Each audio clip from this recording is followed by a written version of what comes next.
সংবাদপত্রের বৈষম্যহীন আচরণ চেয়েছে, কিন্তু তারা সাংবাদিকদের সাথে বৈষম্যহীন আচরণ করে বিড়ম্বনা বিবেচনা করবে।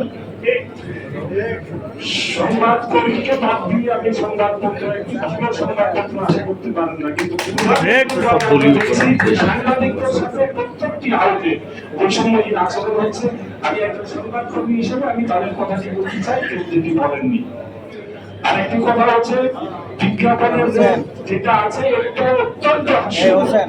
900 টাকা বিজ্ঞাপন এই যুগে এসে যেখানে প্রাইভেট বিজ্ঞাপন 15,000 পর্যন্ত রেট উঠে গেছে, 15,000 টাকা 20,000 টাকা এক একটি সংবাদপত্রে, সেখানে 900 টাকা রেটে যেটা প্রথম পৃষ্ঠে গেলে 1800 টাকা দ্বিগুণ, আর শেষ পৃষ্ঠে গেলে মানে 1350 টাকা 100%। তো এটা খুবই হাস্যকর একটা জায়গা। আমরা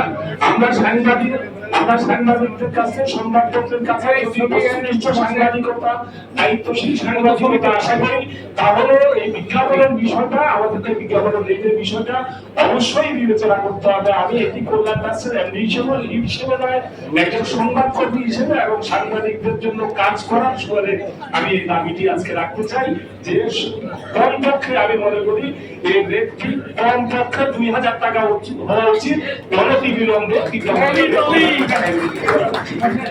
এছাড়া বিজ্ঞাপনের যে প্রক্রিয়া, এই প্রক্রিয়ার কোনো অবস্থা নেই। বিজ্ঞাপন ছাড়া হবে বছরের পর বছর বিলের জন্য ঘুরতে হবে। এই সিস্টেমটাকে কিভাবে আপগ্রেড করে বিজ্ঞাপনের বিল চাইতে হবে না, তদবির করতে হবে না, বিজ্ঞাপনের বিল তাদের যথাসময়ে জমা হতে হবে সংবাদপত্রের অ্যাকাউন্টে। সেই জন্য আমি মনে করি কার্যকর ব্যবস্থা গ্রহণ করবেন। অনেক ধন্যবাদ।